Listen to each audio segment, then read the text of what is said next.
सो hello बच्चों, welcome to our YouTube video. Myself Jalkan Jethwa. और आज इस वीडियो के अंदर हम कुछ ऐसे पॉइंट डिस्कस करने वाले हैं। ठीक है, आपको थंबनेल देख के पता चल ही गया होगा, लेकिन फिर भी एक चीज़ यहाँ पे आपको हम क्लेरिफाई करना चाहेंगे। ठीक है, कि आज इस वीडियो के अंदर बेटा हम कुछ ऐसे पॉइंट डिस्कस करने वाले हैं जहाँ से आप अपनी स्टडी के अंदर वो चेंज करके आपकी जो स्ट्रेटजी है, एग्जाम स्ट्रेटजी है, उसको चेंज करके, ठीक है, आप मैक्सिमम नंबर्स को गेन कर सकते हो। यहाँ पे जो बोर्ड के ऊपर मेरे पीछे जो पॉइंट्स आपको दिख रहे हैं, ठीक है, वो सारे पॉइंट्स एक टीचिंग एक्सपीरियंस से पता लगे हुए। कुछ ऐसे बच्चे होते हैं जो 100 आउट ऑफ 100 लाते हैं, ठीक है, उनकी क्या क्या स्ट्रेटजीज होती है उसके ऊपर से डिस्कस किए हुए पॉइंट है। ठीक है, तो आई होप कि आप इस वीडियो को पूरा देखेंगे, कहीं पे भी स्किप मत करना। तो यहाँ पे हमारा जो पहला पॉइंट होता है बेटा, this is about goals. Set the goals. और हमेशा जीवन के अंदर बच्चों ध्येय और अपने गोल्स बहुत ही हाई रखना। ठीक है, जितने बड़े आपके गोल्स होते हैं बेटा, ठीक है, उतने बड़े ही मेहनत आपकी लगती है। ठीक है, उतनी बड़ी ही आपकी मेहनत लगती है। ठीक है, तो आपने यहाँ पे गोल तो सेट कर दिया कि सर इस बार मुझे 90 मार्क्स लाने हैं, लेकिन कुछ पढ़ ही नहीं रहे हो बेटा, तो 90 का उल्टा भी आ सकता है, यानी कि 09। ठीक है, लेकिन ऐसा तो नहीं होगा। आई नो कि आप लोग अच्छे से प्रिपरेशन कर रहे हैं, अपने एग्ज़ाम बहुत ही नज़दीक आ गई है, तो आप थोड़ा सीरियस भी हो गए होंगे, लेकिन फिर भी अपने गोल्स को सेट करके रखना है कि मेरी जो पोटेंशियल है, ठीक है, वो 90 मार्क्स की है बेटा, या तो मोर देन 90 मार्क्स की है। ठीक है, तो फर्स्ट जो हमारा पॉइंट होता है वो होता है सेट द गोल। लेकिन अभी जो हमने गोल तो सेट कर दिया है, लेकिन प्रिपरेशन कैसे स्टार्ट करनी है, तो उसके हिसाब से बेटा हमारा जो पॉइंट नंबर 2 है वो है प्लान योर स्केड्यूल। अपने स्केड्यूल को आपको खुद से प्लान करना है, ना तो आपका टीचर आपको प्लान करके देगा, ना तो आपके मम्मी पापा आपको प्लान करके देंगे, ना तो आपके भाई बहन, और ना तो आपकी एक्स। ठीक है, सो बेसिकली आपका जो प्लान है, ठीक है, आपका जो स्केड्यूल है, ठीक है, वो अपने आप खुद से सेट करना है। ठीक है, कि मुझे कौन से टाइम पर मुझे ज़्यादा कन्वीनियंट रहता है। देखो बच्चों, ऐसा बोलते हैं कि मॉर्निंग में आप जल्दी उठते हो, ठीक है, तो आपको बहुत ही मेमोरी शार्प होती है। ऐसा बिल्कुल मेरे हिसाब से तो नहीं है, ठीक है, होगा शायद से, लेकिन मेरे हिसाब से, मेरे केस में क्या है बच्चों कि मुझे रात को पढ़ना पसंद था, तो मैं बहुत ज़्यादा रात को पढ़ता था। मॉर्निंग में मुझे नींद आती थी, तो मेरा ध्यान, मेरा फोकस जो था वो रहता नहीं था। ठीक है, तो आपको अपने कन्वीनियंट टाइम के ऊपर अपने स्केड्यूल को सेट करना है। ठीक है, मैं यहाँ पे ऐसा नहीं बोल रहा हूँ कि मॉर्निंग में नहीं पढ़ना चाहिए। ठीक है, मॉर्निंग में भी पढ़ना चाहिए, लेकिन कुछ बच्चे अलग होते हैं, या तो सभी को मॉर्निंग में नहीं पॉसिबल होता है, तो रात को भी आप पढ़ सकते हो। ठीक है, तो स्केड्यूल को आपको अपने हिसाब से सेट करना है। आपको कौन से सब्जेक्ट में ज़्यादा लेकिंग हो रही है, तो उस सब्जेक्ट में आपको ज़्यादा टाइम देना पड़ेगा कंपेयर टू, ऐसा मानते हैं कि साइंस और मैथ्स के अंदर आपको ज़्यादा टाइम देना पड़ेगा। ठीक है, तो उसके हिसाब से आपका स्केड्यूल खुद आपको बैठ के तैयार करना होगा, और उसके हिसाब से उसको फॉलो भी करना होगा। ठीक है, अभी फॉलो कैसे करेंगे? ठीक है, चलिए, गोल सेट कर दिया, उसके बाद स्केड्यूल सेट कर दिया, अभी हम उसको फॉलो कैसे करेंगे?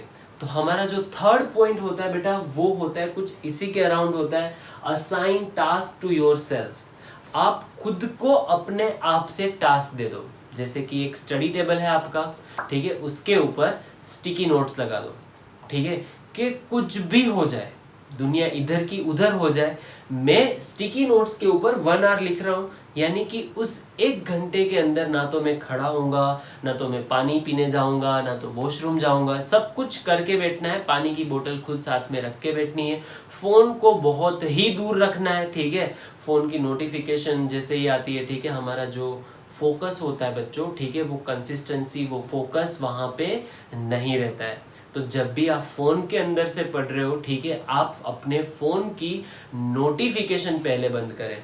ठीक है। और इस पीरियड के अराउंड आपको बेटा सोशल मीडिया से भी बहुत दूर रहना है, ठीक है। आपको थर्ड टास्क जो है वो बहुत ही इजी लग रहा होगा, लेकिन नहीं।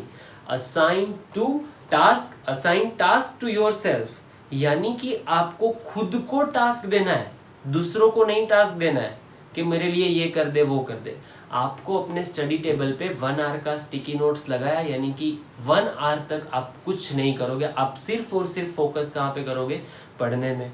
1 आवर हो गया, उसके बाद 2 दिन के बाद आप उसको 2 आवर्स करो कि 2 आवर्स के तक, जब तक ये नहीं होता कंप्लीट तब तक मैं 2 आवर्स तक खड़ा नहीं होऊंगा। और जब भी ऐसा दिमाग में खड़ा आ जाए कि चल भाई थोड़ी देर फ्रेश हो जाता हूँ 10 मिनट के लिए, तो उसी वक्त मेहनत को डबल कर देना है कि बस थोड़े से ही, ठीक है, थोड़ा सा ही टाइम है, ठीक है। चलिए नाउ हमारा जो 4th टॉपिक होता है वो बहुत ही इंपॉर्टेंट पॉइंट है उन बच्चों के लिए जिन्होंने पूरे साल कुछ नहीं किया है, ठीक है। तो उसके लिए भी कुछ पॉइंट्स होते हैं कि आप खुद से 1 शॉट नोट्स बनाओ।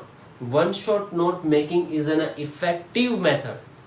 1 शॉट नोट्स क्या होती है बच्चों? 1 शॉट नोट्स वो होती है जब कोई आप एक चैप्टर अच्छे से कर देते हो, यानी कि 3 घंटे या 4 घंटे के अंदर आप उस टॉपिक को अच्छे से कर लेते हो, तो आप उसमें से देखोगे, जैसे कि हम स्टैंडर्ड 10 का इलेक्ट्रिसिटी चैप्टर लेते हैं, such an example. So there are a number of equations, yes or no? So you have to remember all these equation, but आपको क्या करना है, ये सारे equations एक बुक के अंदर पहले तो लिख लेने हैं, ठीक है। ये आपकी 1 शॉट नोट हो गई। आपको वो इक्वेशंस याद होने चाहिए, उस इक्वेशन के यूनिट्स याद होने चाहिए, और आपको ऐसा लगता है कि ये क्वेश्चन बहुत ही टफ है तो उसको भी उसके अंदर लिख लो। यानी कि जब आप एग्ज़ाम देने जाओगे उसके पहले पूरा रीड करने से अच्छा है हमारे पास जो 1 शॉट नोट होगी उसको आप इजीली और क्विकली उसको याद रख सकते हो, ठीक है। और हमारा जो इस वीडियो का लास्ट टॉपिक होता है बच्चों, वो सभी के लिए एप्लीकेबल है, चाहे जिसको 100 आउट ऑफ 100 लाना है, चाहे जिसको 90 लाना है, ठीक है। सो वो क्या होता है, सोल्व CBSE सैंपल पेपर्स। जितने नंबर ऑफ न्यूमेरिकल्स, जितने नंबर ऑफ क्वेश्चंस आप रीड करके खुद से आंसर लिख के आप करोगे, उतने ज़्यादा बेनिफिट्स आपको होंगे। एक पैटर्न होती है बच्चों कि कौन सा टॉपिक बहुत ही ज़्यादा पॉपुलर है, कौन सा टॉपिक बहुत ही हार्ड है, तो वहाँ से क्वेश्चन बनते ही बनते हैं। सो फॉर दैट आपको क्या करना है, आपको ज़्यादा से ज़्यादा PYQs करने हैं। What is the meaning of PYQs? Previous year questions, ठीक है। जितने भी क्वेश्चंस आपको प्रीवियस ईयर्स के मिल रहे हैं या तो उसके भी प्रीवियस ईयर्स के मिल रहे हैं, तो उसको ज़्यादा से ज़्यादा करना है। मार्केट के अंदर बहुत ज़्यादा बुक्स भी अवेलेबल होती है, जैसे कि ओसवाल हो गया, ठीक है, CBSE वाले तो वही यूज़ कर रहे हैं। सो यहाँ पे आपको बहुत ज़्यादा हेल्प हो जाएगी, जैसे कि आप प्रीवियस ईयर के क्वेश्चन को पढ़ोगे तो उसके भी प्रीवियस ईयर रीडिंग, जो भी चीज़ कर रहे हो उस कॉन्सेप्ट को अच्छे से रीड करो। P10 प्रैक्टिस, उसकी मैक्सिमम प्रैक्टिस करो। And last one W, that means writing. आपको जो भी चीज़ कर रहे हो बेटा वो आपको लिख लिख के करनी है। एक बार अच्छे से वापस से रिवाइज करते हैं। The first point, set the goals आपको हाई रखने हैं। देन आफ्टर गोल्स अगर रख लिए हैं तो उसको मेहनत भी करनी पड़ेगी। दैट मीन्स आपको एक स्ट्रेटजी क्रिएट करनी पड़ेगी, स्केड्यूल अपना फिक्स करना पड़ेगा। थर्ड पॉइंट के अंदर हमने बच्चा देखा कि असाइन टास्क टू योरसेल्फ, आपको खुद से अपने आप को टास्क देने हैं, ठीक है। धीरे धीरे उसमें भी इंप्रूवमेंट लाना है। फोर्थ, 1 शॉट नोट्स, जैसे ही आप कोई टॉपिक्स पढ़ रहे हो, कोई चैप्टर्स कर रहे हो तो उसकी 1 शॉट नोट्स आप बना लो।